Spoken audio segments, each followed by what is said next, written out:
4, our second workout this week, we are going to start by doing some push-ups so you can be elevated, you can be on the floor.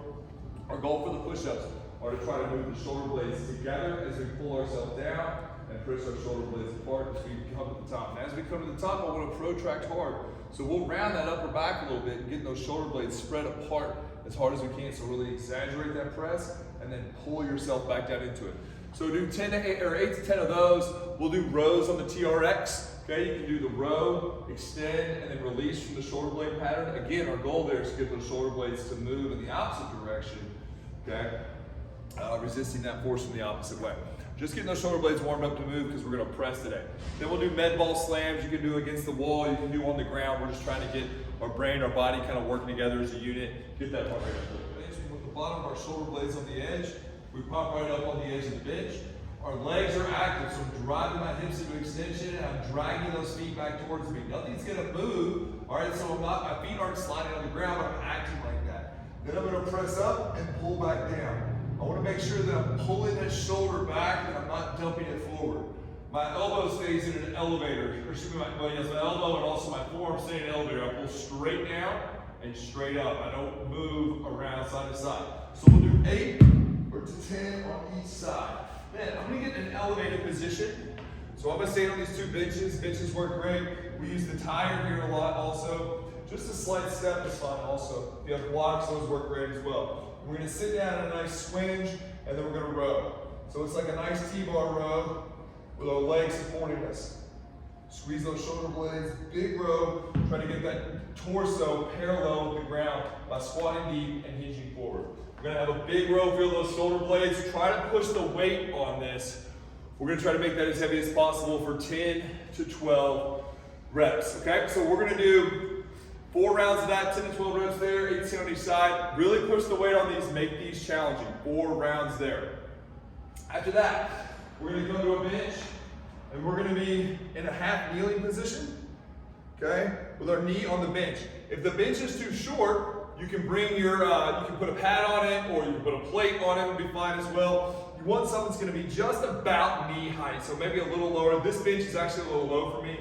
I need a bench, but you'll be able to see. I want your weight on this posted leg. So my weight here is about 10%, my weight here is 90%, and I'll have a kettlebell, a dumbbell, whatever you want, and we're going to do a single leg hinge.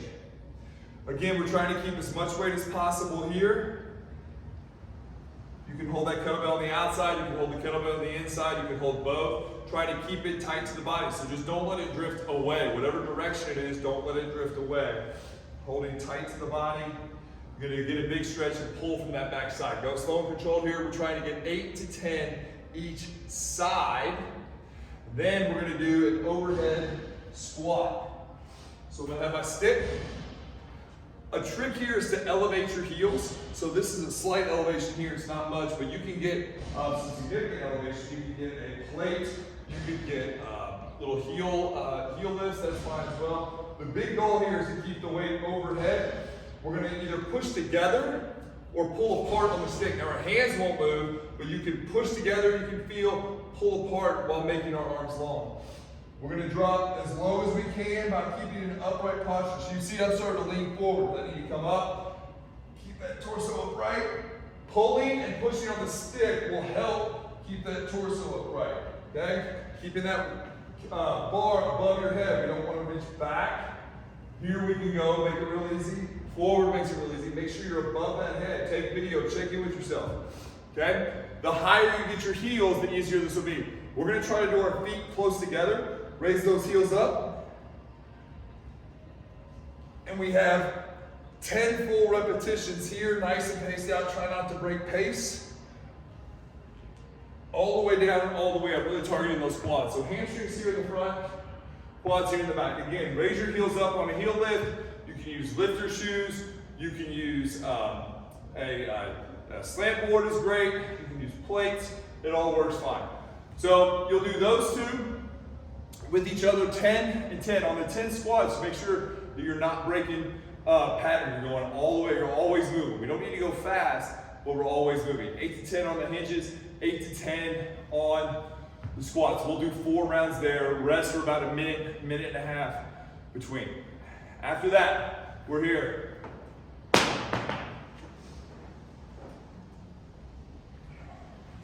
Cossack squat. We're gonna be off to one side. That kettlebell will be on the side with us. I've got a plate here underneath my kettlebell. I slide over, I keep the weight down, and then I'm gonna slide back with it. I gotta keep that weight with me and keep myself upright. And I'm feeling all that tension here in my pelvic floor, all the way up high into those adductors. Slide. I can't pick the weight up, I gotta leave the weight down. Obviously, heavier weight is gonna be more challenging. We're trying to get as big of a range of motion as we can with 8 on each side. At that point, we're gonna take a medicine ball and we're gonna take our crew outside, but we'll be up against the wall. Make sure it's a brick wall and not drywall. A wood wall works. We have one of those, will be inside too. Start with the ball outside. We're gonna step, launch the ball into the pad or the brick wall, some sort of wall that you can throw against. Go outside, it's beautiful weather right now. Start here, step, then launch the ball as hard as you can. It's important that we throw absolutely as hard as we can into that wall. We're gonna do 5 of those on each side. So we'll do 12 total, so 6 each side here. Spend some time there. If you're going fast, we need to do 8 each side, but if you sit into there and spend a little time and take the time coming over and feel the stretch, embrace the move, then you can get away with 6, okay? And then we'll throw the ball 5 times each side into the wall. For our cool down, for our last deal, we're gonna do suitcase carries. So we'll have the kettlebell in our arm here, core tight, making sure there's a little space here so the opposite side works. Stepping over the kids' toys, making sure that the kettlebell isn't swinging all over the place. Okay? We don't want to have our hip listen here. We don't want to be moving off to the side when we're walking a straight line. With that, we're going to pair our windmill move that we've been working on. So we'll have our big wide stance. You can have any implement here that you want to help you, assist you with your turn. I've got the kettlebell because it's right here. Planks work well, benches work well, yoga blocks work great, it all works. If you want to spice it up, whatever side we're going up to, have a little bit of weight. So I'm going to slide over to my left side, push off, turn, and I need to drive from the back of this shoulder here. Then I'm going to come up, so you would have your weight, bring it down, or you could have a weight in both. That's pretty advanced, it's pretty great. Okay, and then from here, we turn back down and go to the other side. Come back up. Turn to the other side. So I am sliding off to that side, trying to get down to the ground, and then reach back with this up hand and try to turn. Remember when we turn, one side pushes, one side pulls to kind of help each other with that rotation. So we'll do 8 each side there, along with our 30 to 50 yard suitcase carry. We got 4 rounds of that, 3 rounds of that. This workout gets kind of long, so if you gotta go, you gotta go, but try to get 3 rounds of that in, okay? Thanks for the workout. If you have any questions, holler at us. Just come visit us if you can. Have a great workout. We love and appreciate y'all.